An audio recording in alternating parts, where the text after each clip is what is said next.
মোৰ নাম অনন্যা, 10ম শ্ৰেণীত পঢ়ি আছোঁ। মাৰ লগত মাহীৰ ঘৰলৈ গৈছিলোঁ এমাহমান আগত। মাহীৰ ল'ৰা-ছোৱালীৰ বিয়া হৈছে। সিহঁতে কৰ্মসূত্ৰে ঘৰৰ পৰা দূৰত থাকে। মহাৰ ৰিটায়াৰমেণ্টৰ পাছত এখন দোকান খুলিছে ঘৰৰ সন্মুখতে আৰু তাতেই তেওঁ ব্যস্ত হৈ থাকে। মাহীৰ আঁঠুৰ বিষ বেছি হোৱা বাবে এইকেইদিন মই আৰু মায়ে পাকঘৰত হাঁহি ফূৰ্তিৰে মাহীক অলপ সহায় কৰিছোঁ তেওঁৰ কামবোৰত। মাহীৰ সুবিধাৰ বাবে বাথৰুমটো পোৱাকৈ কাষৰ ৰুমতেই মাহী থাকে। মহাই দোকানখন নজৰত থকাকৈ বাহিৰৰ সৰু ৰুমটোতেই তেওঁ বিচনাখন ঠিক কৰি লৈছে। মহাহঁতৰ ইনভাৰ্টাৰৰ কানেকশ্যনটো আকৌ মহাৰ ৰুম আৰু বৰ্তমানৰ মাহীৰ ৰুমতেই সীমাবদ্ধ। মাই মাহীৰ সৈতে মাহীৰ ৰুমতেই পকাত কাপোৰ পাৰি শুইছে। মই মাজৰ ৰুমত অকলে, যদিও ৰাতি শুওঁতে গৰমত মজা ওলাইছে এইকেইদিন। অকলে থকা বাবে কাপোৰ কানি খুলি হোৱাত বাৰু অসুবিধা একো পোৱা নাই। মহায়ে মা আৰু মোক দোকানখন দেখুৱাবলৈ লৈ গ'ল পুৱাই। মহাই ক'লে, মাজনী আজি তুমি অলপ পাৰা যদি চাই দিবাচোন দোকানখন, মই অলপ ওলাই যাম। মায়েও ক'লে তাই চাব পাৰিব। মই হ'ব বুলি কৈ আমি তাৰ পৰা আহিলোঁ ভিতৰলৈ। মহায়ে ডাঙৰ দুটা বেগ লৈ মাহী, মাক আৰু মোক মাত লগালে, মাজনী আহা অলপ দোকানলৈ, মই যাওঁ। মই দোকানত বহিলোঁ অলপ সময়। কাষতে থকা চুইচটো দি ফেনখন চলাই দিলোঁ। সময় হৈছিল তেতিয়া দিনৰ 11:20। মোবাইলটো মাই মোক মাজে সময়ে দিয়ে লগত থাকোঁতে, কিন্তু অকলে থাকিলে নিদিয়ে মোক। এনে সময়ত অৱশ্যে অকলে মোবাইলৰ কথা মনত নপৰা নহয়। তেনেকৈ দোকানখনৰ ভিতৰত বহি থাকোঁতেই হঠাতে দেখা পালোঁ মহাৰ মোবাইলটো।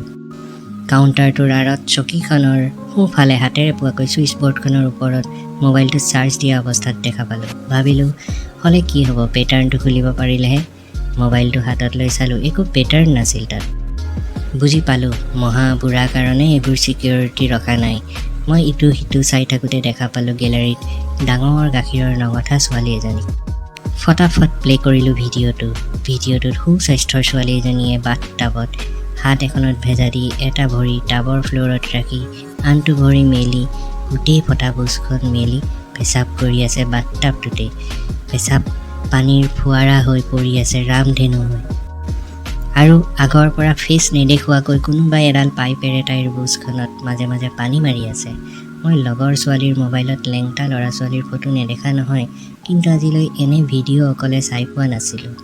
ভিডিঅ'টো 2 মিনিটমান চলি বন্ধ হৈ গ'ল। মনতে ভাবিলোঁ মহা বুঢ়াই এইবোৰ ফেণ্টাচি কৰে মানে মহাৰ ছেক্স এতিয়াও আছে।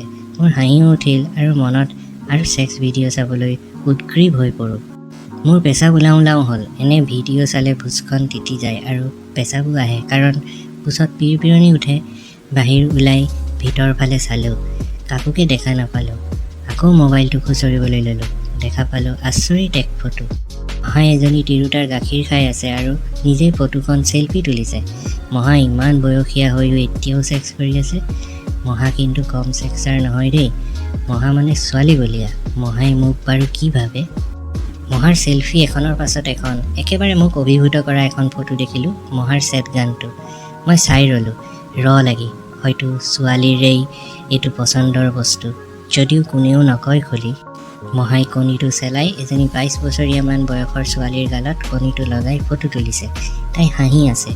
সৰু ল'ৰাৰ চুচু দেখিছোঁ, কিন্তু মহাৰ ইমান দীঘল 8 ইঞ্চিৰ কণীটো দেখা পাই সঁচাকৈয়ে মনটো ইচ্ছাৰে ভৰি পৰিল মহাৰ কণীটো ওচৰৰ পৰা চাবলৈ।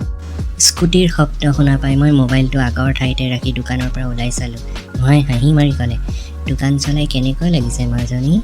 মই ক'লোঁ কাষ্টমাৰ এজনো অহা নাই। সেই সময়তে এজনী তিৰোতাই আহি বিস্কুট কিনিলে। মহাই ক'লে, মাজনী এই বস্তুবোৰ মই আহি গত লগামহি, তুমি অলপ সময় আৰু বহা, মই গাটো ধুই আহোঁগৈ দেই। মই বহি আকৌ মনে মনে মোবাইলটো চালোঁ। মহাৰ গোটেই নীলা ছবিৰে ভৰি আছিল মোবাইলটো। কি হ'ল নাজানো, পেণ্টিটো পূৰা তিতি গ'ল। মহাটো নহাই হ'ল। মই দোকানতেই ফ্ৰকৰ তলত হাতখন পেণ্টিটোৰ ছাইডে দি বুজখন চুই অলপ লৰাই দিলোঁ আঙুলিটো। ইমান ভাল লাগি গ'ল। তেনেতে মহা আহে, সুধিলে, দোকানত বহু সময় বহিলেহে ইনকাম হয় অ' মাজনী। মই মহাক বহিবলৈ দি ক'লোঁ, মহা বহা। মহাই বহি মোৰ হাতখনত ধৰি ক'লে, আহা তুমিও বহা। মই ক'লোঁ নালাগে, মই ভিতৰলৈ যাওঁ। মনতে ভাবিলোঁ মহাই কোচত বহাই নেকি চাওঁ। সঁচাকৈয়ে মহাই কোচত বহাই ক'লে, ঠাণ্ডা এটা খোৱা আকৌ, এইটো লোৱা। মহাই চেয়াৰত মোক বহাই লৈ ওচৰৰ ফ্ৰিজটোৰ পৰা ফ্ৰুটি এটা লৈ মোক দিলে আৰু নিজেও এটা ল'লে। মই কোচত বহি গম পালোঁ মহাৰ মালটো কম দীঘল মস্ত নহয়। মোৰ টপিনাৰ ওপৰৰ পৰা বুচৰ ওচৰলৈ পাইছে। কণীটো লাহে লাহে মহাৰ টান হৈ আহে আৰু মোক জোৰে ধৰি ডিঙিটোতে এটা চুমা খাই দিলে। মোৰ কোমল টপিনাত পুৰুষৰ কণীৰ ফিলিং এই ফাৰ্ষ্ট। মোৰ পেচাব ওলাওঁ ওলাওঁ হ'ল। পেণ্টিটোৰ তৃতীয় অৱস্থা নোহোৱা হ'ল। মই ক'লোঁ, মহা মোৰ পেচাব লাগিছে। মহাই ক'লে, পেচাব বেছি লাগিলে কেনেকৈ ৰখাই জানানে নাই? মই ক'লোঁ, নাজানো। মহাই ফটকৈ বুচৰ ওপৰত থকা ঠাইখনত পেণ্টিটোত হাত ভৰাই অলপ মোহাৰি দিলে। মোৰ তিতি থকা বুচৰ পৰা হাতখন উলিয়াই মহাই পানী লগা আঙুলিকেইটা চাই ক'লে, গম পালা? সেইটো ট্ৰিক্স। তোমাৰ ঢেৰ পানী ওলাইছে, বাথৰুমত ধুই আহাগৈ যোৱা। মই ততাতৈয়াকৈ বাথৰুমত সোমাই পেচাব কৰিলোঁ। পেণ্টিটো তিতি অৱস্থা নাই। মই সেইটো ধুই থাকোঁতে মায়ে আকৌ মাত লগালে, মইনা গা ধুইছ নেকি? সোনকালে আহ, চাহ বাকিছোঁ, মহাকো দি আছোন অলপ। মই চাহকাপ আৰু তেলপিঠা এটা লৈ মহাৰ ওচৰ পালোঁহি। মহাই কাষ্টমাৰ দুজনক বস্তু কেইটামান দি থকাৰ বাবে মহাৰ চাহকাপ ৰেকতে থৈ মই মাহঁতৰ সৈতে চাহ খাবলৈ ল'লোঁ। ভিন্ন কথা পাতি থাকোঁতে মহাই মোৰ লগত কৰা কামটো মনত পৰি থাকিল। ৰাতি হ'ল, সকলোৱে একেলগে খাচী মাংস দি ভাত সাজ খালোঁ। মায়ে ক'লে, আজি চাগে ৰাতি বৰষুণ আহিব।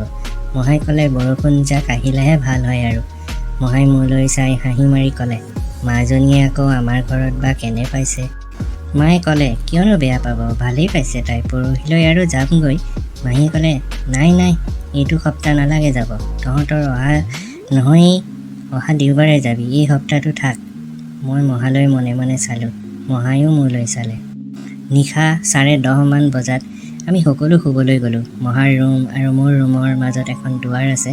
সেইখন দুৱাৰ মহাই খুলি তেওঁৰ ৰুমলৈ গ'ল আৰু ক'লে, মাজনী, দুৱাৰখন খুলি থৈছোঁ, তোমাৰ ৰুমটো বৰ গৰম যে, মোৰ খিৰিকীৰ বতাহ অলপ তুমিও পাবা। মই মোৰ ৰুমৰ মেইন দৰজাখন খুব মাৰি পৰ্দাখন ভালকৈ ঠিক কৰি বিচনালৈ আহিলোঁ।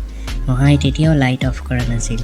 মহাই তেওঁৰ ৰুমৰ পৰাই মাত লগালে মোক, মাজনী শুলা নেকি? মই ক'লোঁ, মহা হোৱা নাই। মহাই ৰুমৰ পৰা আহি মোৰ বিচনাৰ ওচৰ পালে। মহা হঠাতে গুচি অহাত মই অলপ অপ্ৰস্তুত হ'লোঁ, কাৰণ মই এটা চুটি টপ আৰু পেণ্টি পিন্ধি আছিলোঁ। ব্ৰা নিপিন্ধাৰ বাবে গাখীৰকেইটা ইফাল সিফাল হৈ আছিল, যিটো এজনী ছোৱালীৰ বাবে সমস্যা হৈ পৰে পুৰুষ এজনৰ আগত। অৱশ্যে মোৰ ৰুমৰ লাইট বন্ধ থকাত ইমান সমস্যা নহ'ল। মহাৰ ৰুমৰ লাইটৰ পোহৰত মোৰ বিচনাত পৰাত মহাই ভালকৈয়ে দেখা পাইছিল মোৰ শৰীৰটোক। মহাই মোৰ বিচনাত বহি মোক লাহে লাহে ক'লে, মাজনী, এখন ধুনীয়া চিনেমা আছে, আহা একেলগে চাম। মই মহাৰ কথামতেই ওলাই আহিলোঁ তেওঁৰ পাছে পাছে। তেওঁ ক'লে, বিচনাত বহা। তেওঁ লাইটটো অফ কৰি মোৰ লগত বিচনাত গাৰুত আউজি বহি লৈ ভিডিঅ' প্লে' কৰি দিলে। ভিডিঅ'ত দেখিলোঁ এজন মানুহ আহি কলিং বেল বজাইছে। এজনী মিনি স্কাৰ্ট পিন্ধি থকা তিৰোতাই দুৱাৰখন খুলি দিয়াত মানুহজন সোমাই আহে ভিতৰলৈ। তিৰোতাগৰাকীয়ে থিয় হৈ আছে পাকঘৰৰ বেচিনৰ ওচৰত। মানুহজন মানে প্লাম্বাৰজনে বেচিনৰ তলত সোমাই বেচিনৰ পাইপৰ কানেকশ্যনটো ঠিক কৰি আছে। মানুহজনে ঠিক কৰি থাকোঁতে হঠাৎ তিৰোতাজনীৰ স্কাৰ্টৰ তললৈ চকু পৰে। স্কাৰ্টৰ তলত বুচখন ওলাই আছে, মানে তিৰোতাজনীয়ে পেণ্টিয়েই পিন্ধা নাই। মোৰ ছেক্স বাঢ়ি আহে। মহাই ক'লে, দেখিছা ইউৰোপীয়ান মাইকীবোৰে পেণ্টি নিপিন্ধাকৈ থাকে। মহাই ফটকৈ মোক এটা চুমা খালে গালত। দাড়িবোৰ পিন্ধাত মই ক'লোঁ, বিন্ধিছে আপোনাৰ দাড়িয়ে মহা। মহাই ক'লে, অথনি যে দোকানৰ কথাটোত বেয়া পালা নেকি? মই ক'লোঁ, নাই পোৱা। মহাই ক'লে, নাই একো নাই, কথাবোৰ বুজি ল'লে ইমান ডাঙৰ কথা নহয় জানা, ভগৱানে এইবোৰ ফূৰ্তিৰ বাবে দিছে, সেইকাৰণে ফূৰ্তি কৰি ল'ব লাগে যেতিয়া চান্স পোৱা। মহাৰ কথাত ৰাতিৰেই সুযোগ ল'বলৈ মোৰ মনটো জাগি উঠে। মহাই সোঁ হাতখনেৰে মোৰ বাহুৰ ওপৰেদি মোৰ পিহাটোত চুই দিলে আৰু মুখখনেৰে আনটো পিহাৰ নিপুলত টাপৰ ওপৰতেই চুহি দিয়াত পিহাৰ নিপুলকেইটা সৰু খিচমিচটো হৈ পৰে। মই মহাক ভালকৈ খাবলৈ দিলোঁ। মহাই নিপুলকেইটা মুখেৰে লাহে লাহে টানি দিলে। টপটোত পিহাৰ অংশত মহাৰ মুখে তিয়াই পেলাই মহাক ক'লোঁ, গাটোত কিবা কিবি হৈছে মহা। মহাই ক'লে, তোমাৰ ভাল লগাবোৰ এতিয়া আৰম্ভ হৈছে, এতিয়া আৰু ভাল পাবা। মই একো না নকৰিলোঁ। মোৰ বহুত মন গৈছিল মহাই মোৰ সৈতে কি কৰে চোৱাৰ। মই টপটো খুলি দিলোঁ। মহাই ক'লে, ব্ৰা পিন্ধা নাছিলা নেকি? মই ক'লোঁ, ৰাতি এইকেইদিন লেংটা হৈ শুই আছোঁ, তোমালোকৰ ঘৰটো ইমান গৰম। মহাই ক'লে, আজিৰ পৰা মোৰ লগত লেংটা হৈ শুই থাকিবা দেই মাজনী। মই মহাই কোৱাৰ লগে লগে পেণ্টিটো খুলি দিলোঁ। মহাই সিফালে ডাঙৰ গৰম লু যেন সেইডাল মোৰ টপিনাত লগাব ধৰি দুইটা পিহা বহুত দিন মাইকীৰ গাখীৰ খাব নোপোৱা ধৰণে খাবলৈ ল'লে। মই ক'লোঁ, মহা আপুনি বলিয়া হৈ খোৱাত লাগিছে দেখোন। মহাই ক'লে, গাভৰু ছোৱালীৰ গাখীৰকেইটা বৰ টেষ্ট অ' মাজনী। মই দুইটা গাখীৰ মহাক খাই থকা চাই বুজখনত জুই লাগিব লাগিল।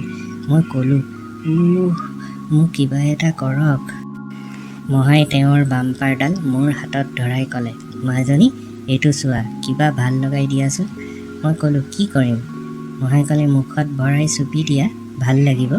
মই মুখত ভৰাই ল'লোঁ বাম্পাৰডাল। এটোপাল জিভাত লাগিল। কি টেষ্ট! মহাই বিচনাত দীঘলকৈ পৰি দিলে। মহাৰ গুটিকেইটাত হাত ফুৰাই কণীটো ধৰি লৈ চুহি চুহি মহাক সুখ দিয়াত বিজি হৈ গ'লোঁ। বাম্পাৰডালৰ গন্ধ আৰু পকা বালৰ খৰখৰীয়া শব্দই মোক চোপাত উদগনি জগাই তোলে। কণীটো কুতুব মিনাৰৰ নিচিনা খাৰা হৈ ওখ হৈ আছিল। মহাৰ বাম্পাৰডালৰ পৰা বহুত টোপাল বৈ আহে খোৱা মাত্ৰকে।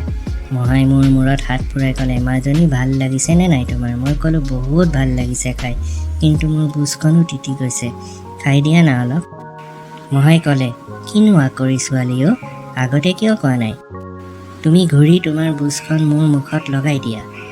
মোৰ গাভৰু বুজত মুখ লগাই দিয়াত ঢেৰ পানী মহাৰ মুখত বাগৰিবলৈ ল'লে, যেন বাৰিষাৰে বান।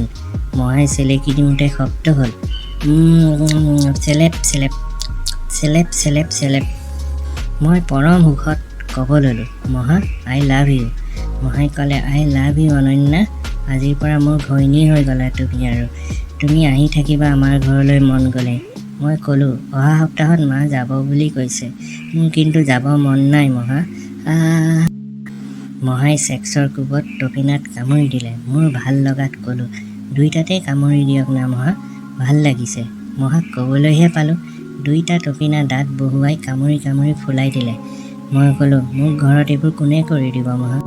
মহাই ক'লে, মাজনী তোমাক মই গৈ লৈ আহিম আৰু থৈও আহিম। তোমাৰ ফুৰাও হ'ব আৰু আমাৰ কামটোও হ'ব, বুজিছা? তুমি কিন্তু বেলেগক চুদিব নিদিবা। মই ক'লোঁ, নাই কাকো নিদিওঁ মহা। মহাই ক'লে, বুজখনৰ এখন ফটো লওঁ ৰ'বা। মহাই ফটো ল'লে। ফটোত দেখিলোঁ বগা তললৈ এটোপাল অমিতাৰ আঠাৰ নিচিনা টোপাল এটা সৰু সৰু হৈ আছে আৰু সৰু সৰু ক'লা নোম কেইডালমান বুচৰ পানীত বুচত আৰামত শুই আছে। আজিহে দেখিলোঁ মই মোৰ নিজৰ বুচ। মই যদিও বগা, মোৰ বুচখন কিন্তু ক'লা। মহাই মোক ভৰিকেইটা মেলি শুৱাই দিয়ে। মোৰ আঁঠুত কিচ খাই বুচখনত মুখেৰে অলপ সময় গুজি দি খাই থাকে। মই পিৰপিৰণিত থাকিব নোৱাৰা হ'লোঁ। মোৰ বুচৰ পৰা কিবা ওলাই আহোঁ হ'ল। মই চিঞৰি দিলোঁ, মহা জল্দি কিবা ওলাব এতিয়া। মহাই সেই সময়তে ভৰ ভৰকৈ বাম্পাৰডাল ভৰাই দিলে একেচাটত। মহা বিষাইছে, সোমাই গ'ল গোটেইডালো মহা। মই ক'লোঁ। মহাই ঘন উশাহত ক'লে, মাজনী ঐ, মোক এৰি নাযাবি ঐ, চুদিব লাগিব তোক মই। মহাৰ চুদনৰ সুখত মোৰ ভিতৰত থকা সেইডাল সকলো বিষ পাহৰাই দিলে। কিবা এটা যেনে কাপোৰবীয়া সম্পত্তি লাভ কৰিলোঁ জীৱনত। মই ক'লোঁ, মই তোমাৰ ওচৰতে থাকিম, মোক এনেকৈ চুদিবানে? এনেকৈ চুদিবানে? মই মহাৰ কঁকালত ভৰিৰে জপটিয়াই কঁকাল উঠাই উঠাই চুদিবলৈ দিলোঁ। মহাই মোক চুমা খায়, মই মহাক চুমা খাওঁ। মাজে মাজে মহাক কামুৰি দিওঁ। কণীটো বুচৰ ফাকেৰে কুঁহিয়াৰ চেপা দি ক'লোঁ, চুদি দিয়া মোক, চুদা। মই বলিয়াজনী হৈ ক'লোঁ, মোৰ ওলাও ওলাও হৈছে কিবা। মহাই ঘপা ঘপ কৰিলে। মই ক'লোঁ, ঠিকছে দিয়ক, আজি মোক আপোনাৰ মাল বনাই দিয়ক বাল। মই পকৰটো পাতি মহাক চুদিব দিলোঁ। মহাৰ মালটো আৰু মোৰ গিদাৰ ঘৰখনত যেন ইলেক্ট্ৰিচিটি উৎপন্ন হ'ল। শব্দ হ'ল, চাপাক চাপাক, ফেচেক ফেচেক, থাপ থাপ থাপ থাপ। তেনেকুৱাতে বাহিৰত মেঘে গাজিব লাগিল। বিজুলীৰ পোহৰত মহাই মোক চুদি থকা চাই মই ৰোমাঞ্চিত হৈ পৰিলোঁ। মহাই ক'লে, ওলাব এতিয়া চেট, মাজনী মুখত পেলাই দিম দেই, মুখখন মেলি দিয়া। মোৰ ওলাই যোৱাত মহাক বুকুতে এটা চুমা খাই ক'লোঁ, থেংক ইউ মহা। মোৰ মুখত গলত পৰাকৈ গৰম জিভা জ্বলাই দিওঁ দিওঁ কৰা লাভা এখিনি পেলাই দিলে মহাই। মাজনী মজা লাগিল। বন্ধুসকল, এটি সত্য কাহিনীৰ ওপৰত আধাৰিত এটি সৰু কাহিনী আপোনালোকৰ আগত শ্বেয়াৰ কৰিলোঁ, যাতে আপোনালোক সকলোৱে সতৰ্ক থাকে আৰু আগলৈ এনেকুৱা ধুনীয়া কাহিনী আপোনালোকৰ মাজলৈ আনি থাকিম। যদি কাহিনীটো ভাল লাগিল তেন্তে অনুগ্ৰহ কৰি লাইক আৰু শ্বেয়াৰ কৰি দিব আৰু চেনেলটো ছাবস্ক্ৰাইব কৰি দিব। চাই থাকিব মিছলিয়া। ধন্যবাদ।